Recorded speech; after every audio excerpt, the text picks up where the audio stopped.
اللہ تعالیٰ انسان سے کتنی محبت کرتا ہے، پھر انسانوں میں سے کس کس انسان کو اللہ تعالیٰ کی محبت ملتی ہے۔ جب قرآن میں ہم جاتے ہیں، قرآن کو پڑھتے ہیں، تو ہمارے سامنے رب کا قرآن کہتا ہے ان اللہ یحب المتقین،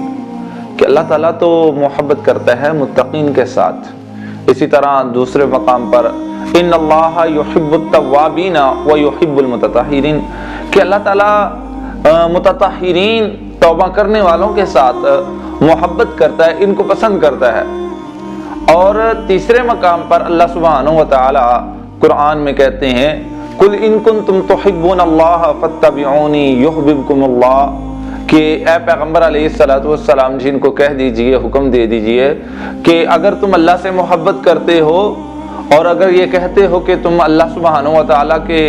محب ہو تو کیا کرو، فاتبعونی یحببکم اللہ، اللہ سبحانہ و تعالیٰ کے پاک پیغمبر کی اتباع کر لو، اللہ سبحانہ و تعالیٰ تم سے محبت سٹارٹ کر دیں گے۔ اب دیکھیں یہاں پر اللہ سبحانہ و تعالیٰ نے اپنی محبت کا معیار اطاعت رسول قرار دیا، دوسرے مقام پر اللہ تعالیٰ نے اپنی محبت کا معیار توبہ کو قرار دیا، تیسرے مقام پر اللہ سبحانہ و تعالیٰ نے اپنی محبت کا معیار تقوی قرار دیا ہے۔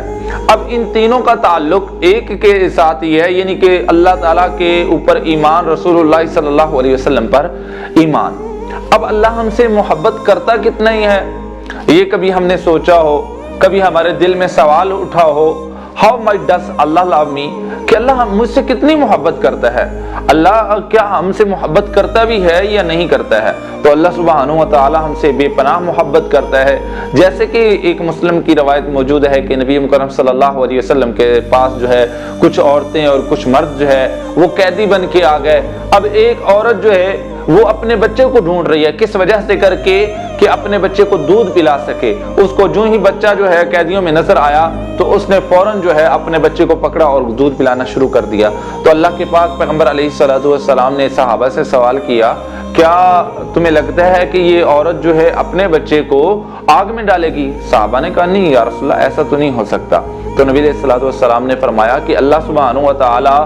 اپنے بندے سے اس سے کئی درجے زیادہ محبت کرتا ہے، اللہ تعالیٰ اس سے کئی زیادہ درجے جو ہے رحم کرتا ہے، وہ بھی کبھی نہیں چاہتا یعنی کہ اپنے بندے کو آگ میں ڈالنے کے لیے یا اپنے بندے کو جہنم میں ڈالے، یہ اللہ سبحانہ و تعالیٰ کی رضا نہیں ہے، بلکہ اللہ تعالیٰ کی چاہت، اللہ تعالیٰ کی رضا کیا ہے کہ وہ اپنے بندوں کو جنت کا داخلہ نصیب فرمائے، جہنم سے بچا لے۔ اللہ تعالیٰ نے قرآن نازل کیا، اللہ تعالیٰ نے پیغمبر بھیجے، کس وجہ سے کر کے تاکہ لوگ جو ہیں جہنم سے بچ کر کے جنت میں داخل ہو جائیں۔